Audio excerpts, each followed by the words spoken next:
Hey gang, it's Asa. I'm going to do probably what is going to be one of my more controversial videos. I have another one planned, but looking at the notes that I put together, I think this one will be long enough by itself. Excuse me. So yeah, it's going to be hopefully controversial, hopefully thought provoking, and hopefully disputed and talked about. I hope. If you agree and disagree, let me know why. I'd love comments and thoughts. Last week I had a handful of conversations about black culture, black victimhood, black crime, causes and fixes. Um, I don't buy into well, we just need to throw more money at underprivileged black people, so apparently that makes me racist. Which again is another day at the office lately. But several times it was brought to my attention that it's not uncommon for black people to want to kill all white people, take away rights of white people. They think that we as white people are inherently violent, racist, oppressive, slavery orientated. And one person even said, if not verbatim, very similar to the following statement, that white people are the main reason racism has spread throughout the world. So here's my the first and hopefully more controversial thing.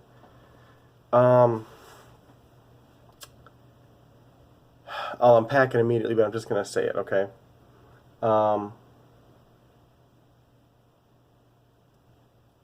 The fact is that white Europeans were better, more advanced, and more proficient and efficient at war, colonialization, and all that. So the world, its cultures, its people, and empires, and tribes, and groups have all been xenophobic, racist, violent, conquering, aggressive throughout history. Until maybe it even happens today, but it's a recent trend that like Western cultures are leaving those to specific facets of society, like the military, for example. Everyone here in the U.S. is not expected to pick up a spear and kill someone to protect their tribe and their resources and their women. Almost any time large groups of different ideologies have met each other, there has been conflict, and there's been different ways to resolve it. But whatever, there was slavery has been almost constant throughout through history. When not conquering and raping and pillaging and murdering over race and skin color, they were doing it over religion or resources. So again, the bottom line is that it's not a white person thing. White people at the time in history when they could be most beneficial to them, which is the imperialistic, colonializing, world exploration part, they were better at it. Other people were fighting over and tribes, and we had acquired the means to mass produce food and then use time and labor elsewhere, which allowed us to focus on sciences, which allowed us to make things like guns and steamships. We were able to focus on navigation, things that spent a lot of mental time and energy and gaining of knowledge, which allowed us to do this.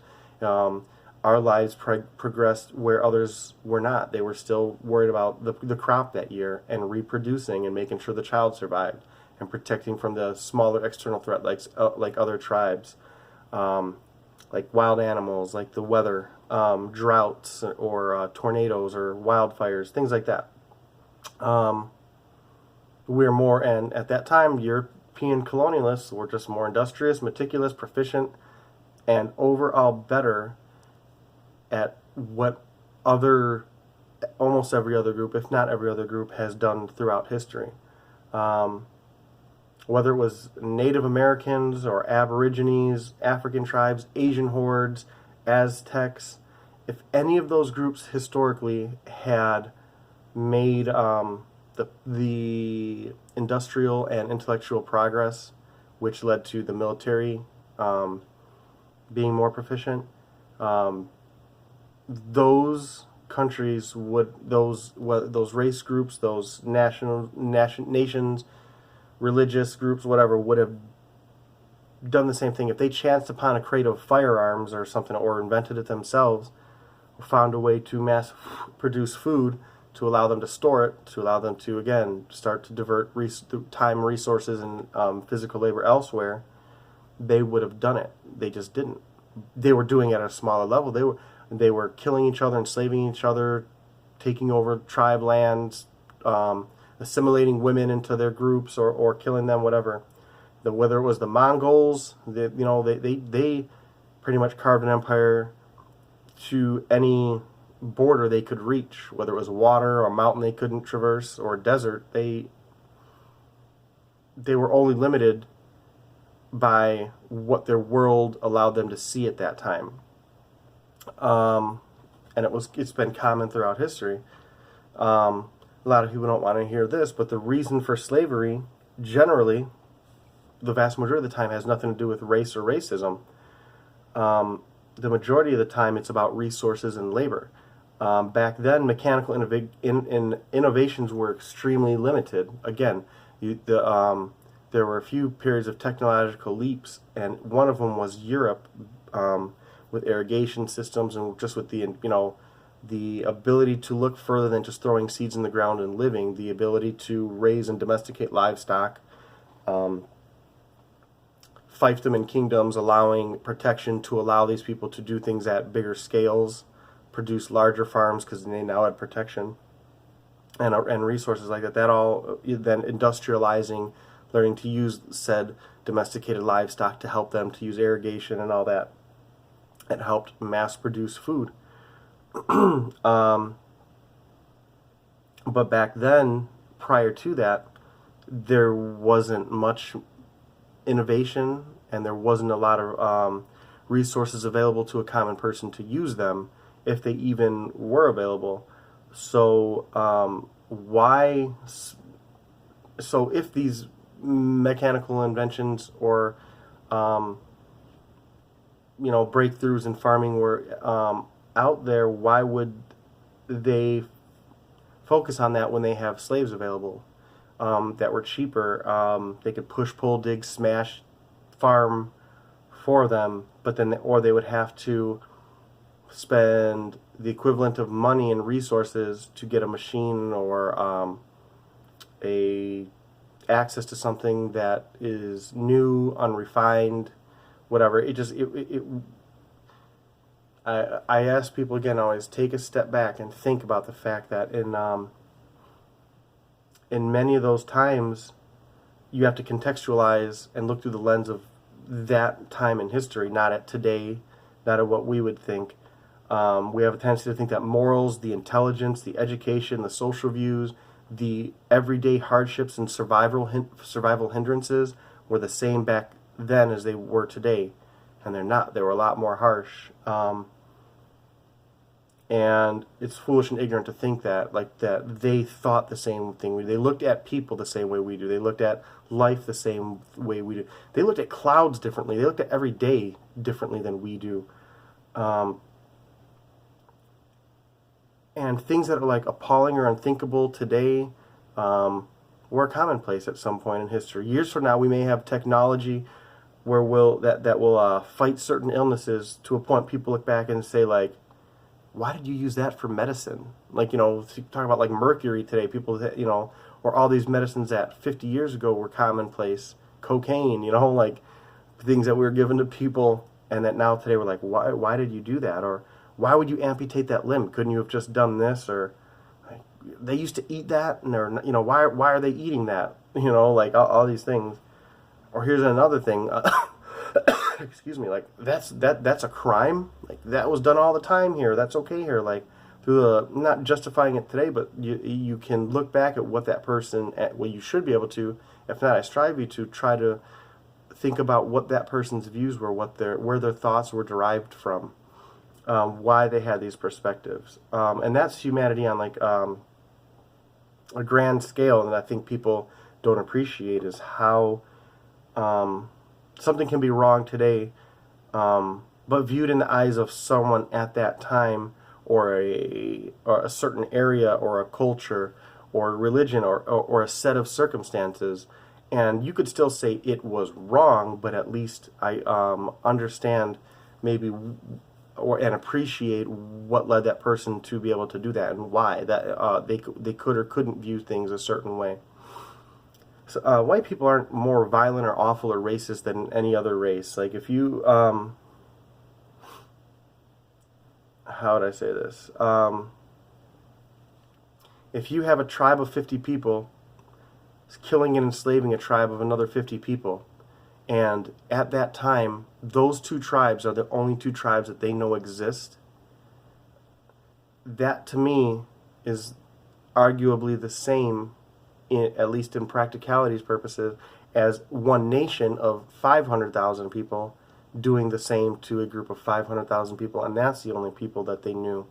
I don't know if that makes sense, but because the context is, if you have the willingness to murder and enslave everybody that you know exists, whether it's 50, 50,000, 500,000, or 5 million, to me that's kind of irrelevant.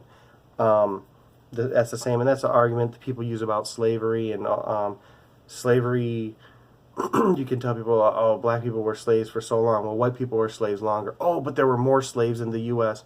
But how come you don't say anything about more slaves that went east into the Middle Eastern countries in Asia? They don't want to talk about, they don't want to give up the we're the biggest victim card. Or because they want to make a pissing contest out of it. Like I try to tell people, like, I'm not saying that black slavery was amazing and great and that there were no bad things about it. But you're willing to dismiss any other form of slavery in any other place to any other people for any other amount of time because you would have to give the mantle of us being the only people who understand, because that white people couldn't understand that, apparently. And white people have done a lot historically and today to benefit the world. And you should, as a white person, I would argue, be proud of it. But at the very least, don't be ashamed and guilty feel guilty and or guilted by someone. I'm not saying you got to be bursting at the seams with pride and get a white pride tattoo on your neck, but definitely don't be ashamed of it.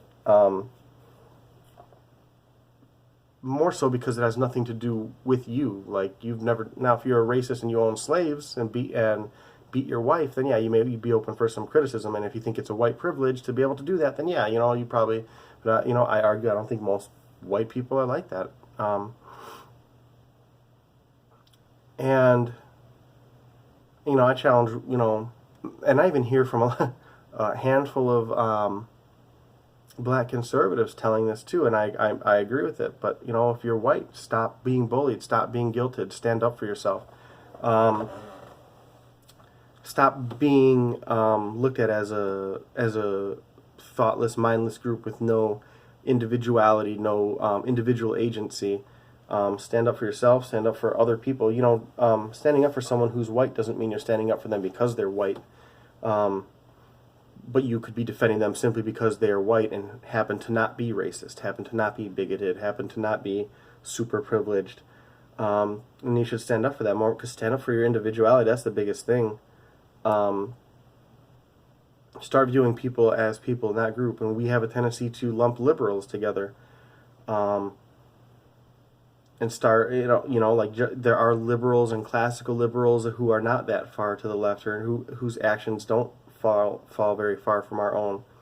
But you need to be willing to look at them as individuals, especially if you want to be viewed as an individual. I know I do. I generalize a lot, but I don't stereotype, and people, they don't understand that statement a lot. So let me unpack that. I have a tendency to say, to generalize and say that I think most women are hypergamous and superficial and material driven, but I know all of them aren't. And people say, "Oh, well, that is sexist." I was like, "No, it's not. It's what I think." I would argue the same thing, that in my opinion, most men are short-sighted and they adhere to things without thinking, social constructs and social norms specifically. And it's not because I hate men, but I know all men are not like that. To me, that's where I draw the line. I can generalize and say most of a group or most of someone is like this, but I have the understanding that there are a lot of people in that group that probably will not exhibit those traits. That's the difference. I don't think all people are anything, but I'll generalize and say most people this, most that.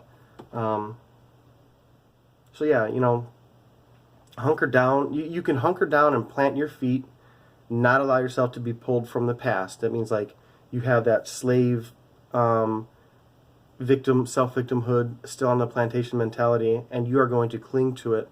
You're not going to allow any common sense, any logic, any debate, any facts, any empirical data drag you from that position. You will stay there. Or you can claw at the ground and pull yourself uphill and make hard, slow, steady progress forward, which is what I think you should do. Don't immerse yourself in the guilt, self-victimhood, and groupthink. Whether it's the black community, whether it's the conservative community, whether it's the skeptic community, whether it's the atheist community, think beyond your label. I don't care what you think, I care why you think it, and I'm going to view you accordingly. So that's it. Let me know your thoughts, gang. Let me know if you thought this was controversial. Again, a lot of people, they hear the fact that saying, hey, white people aren't racist or any more violent than anyone. We were just at the time in history when it mattered the most, we were better at it. And that's it. Do you think that's racist, xenophobic? Do you think I'm hateful? Do you think I obviously now hate every other thing because I state that fact? Do you not agree with it? Do you think that white people are inherently all of those things that they say? Let me know your thoughts. Go easy, gang.